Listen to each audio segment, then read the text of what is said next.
عمرو بن ابی سفیان بن اسید بن جاریہ ثقفی نے خبر دی، وہ بنی زہرہ کے حلیف تھے اور حضرت ابو ہریرہ رضی اللہ عنہ کے دوست۔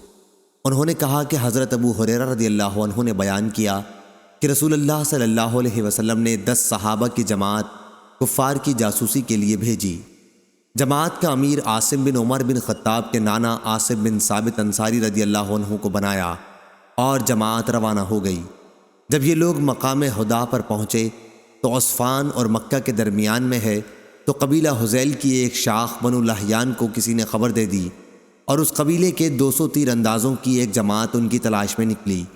یہ سب صحابہ کے نشانات قدم سے اندازہ لگاتے ہوئے چلتے چلتے آخر ایک ایسی جگہ پر پہنچ گئے جہاں صحابہ نے بیٹھ کر کھجوریں کھائی تھیں، جو وہ مدینہ منورہ سے اپنے ساتھ لے کر چلے تھے۔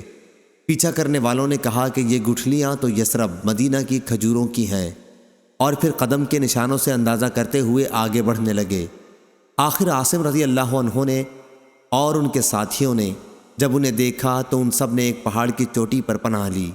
مشرکین نے ان سے کہا کہ ہتھیار ڈال کر نیچے اتر آؤ، تم سے ہمارا عہد و پیمان ہے، ہم کسی شخص کو بھی قتل نہیں کریں گے۔ عاصم بن ثابت رضی اللہ عنہ مہم کے امیر نے کہا کہ میں تو آج کسی صورت میں بھی ایک کافر کی پناہ میں نہیں اتروں گا، اے اللہ ہماری حالت سے اپنے نبی کو مطلع کر دے۔ اس پر ان کافروں نے تیر برسانے شروع کر دیے اور عاصم اور 7 دوسرے صحابہ کو شہید کر ڈالا، اور باقی 3 صحابی ان کے عہد و پیمان پر اتر آئے۔ یہ خبیب انصاری رضی اللہ عنہ، ابن دثنہ رضی اللہ عنہ اور ایک تیسرے صحابی عبداللہ بن طارق بلوی رضی اللہ عنہ تھے۔ جب یہ صحابی ان کے قابو میں آ گئے تو انہوں نے اپنی کمانوں کے تانت اتار کر ان سے باندھ لیا۔ حضرت عبداللہ بن طارق رضی اللہ عنہ نے کہا کہ اللہ کی قسم یہ تمہاری پہلی غداری ہے، میں تمہارے ساتھ ہرگز نہ جاؤں گا، بلکہ میں تو انہی حضرات کا اسوہ اختیار کروں گا۔ ان کی مراد شہداء سے تھی، مگر مشرکین انہیں کھینچنے لگے اور زبردستی اپنے ساتھ لے جانا چاہا۔ جب وہ کسی طرح نہ گئے تو ان کو بھی شہید کر دیا۔ اب یہ خبیب اور ابن دثنہ رضی اللہ عنہ کو ساتھ لے کر چلے اور ان کو مکے میں لے جا کر بیچ دیا۔ یہ جنگ بدر کے بعد کا واقعہ ہے۔ خبیب کو حارث بن عامر بن نوفل بن عبد مناف کے لڑکوں نے خرید لیا۔ خبیب رضی اللہ عنہ نے ہی بدر کی لڑائی میں حارث بن عامر کو قتل کیا تھا۔ آپ ان کے یہاں کچھ دنوں تک قیدی بن کر رہے۔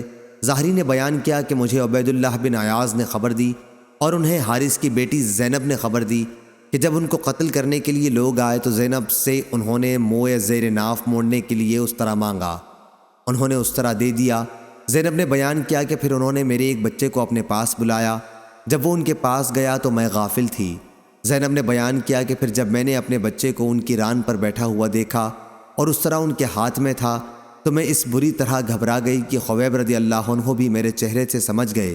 انہوں نے کہا تمہیں اس کا خوف ہوگا کہ میں اسے قتل کر ڈالوں گا، یقین کرو میں کبھی ایسا نہیں کر سکتا۔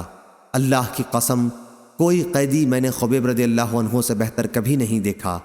اللہ کی قسم میں نے ایک دن دیکھا کہ انگور کا خوشہ ان کے ہاتھ میں ہے اور وہ اس میں سے کھا رہے ہیں، حالانکہ وہ لوہے کی زنجیروں میں جکڑے ہوئے تھے اور مکے میں پھلوں کا موسم بھی نہیں تھا۔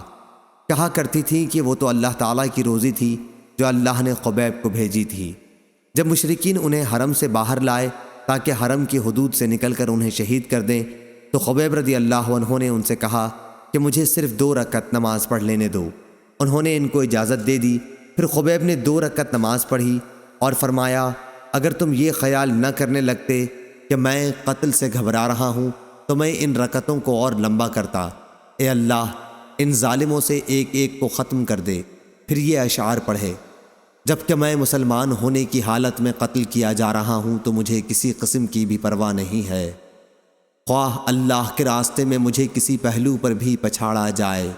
یہ صرف اللہ تعالیٰ کی رضا حاصل کرنے کے لیے ہے، اور اگر وہ چاہے تو اس جسم کے ٹکڑوں میں بھی برکت دے سکتا ہے جس کی بوٹی بوٹی کر دی گئی ہو۔ آخر حارث کے بیٹے عقبہ نے ان کو شہید کر دیا۔ حضرت خبیب سے ہی ہر اس مسلمان کے لیے جسے قید کر کے قتل کیا جائے قتل سے پہلے 2 رکعتیں مشروع ہوئی ہیں۔ ادھر حادثے کی شروع ہی میں حضرت عاصم بن ثابت رضی اللہ عنہ مہم کے امیر کی دعا اللہ تعالیٰ نے قبول کر لی تھی کہ اے اللہ ہماری حالت کی خبر اپنے نبی کو دے دے، اور نبی کریم صلی اللہ علیہ وسلم نے اپنے صحابہ کو وہ سب حالات بتا دیے تھے جن سے یہ مہم دوچار ہوئی تھی۔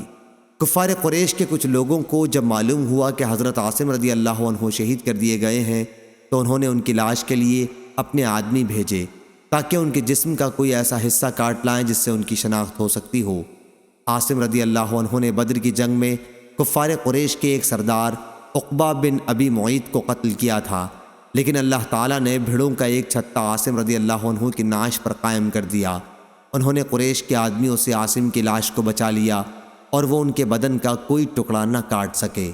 صحیح بخاری حدیث نمبر 3045۔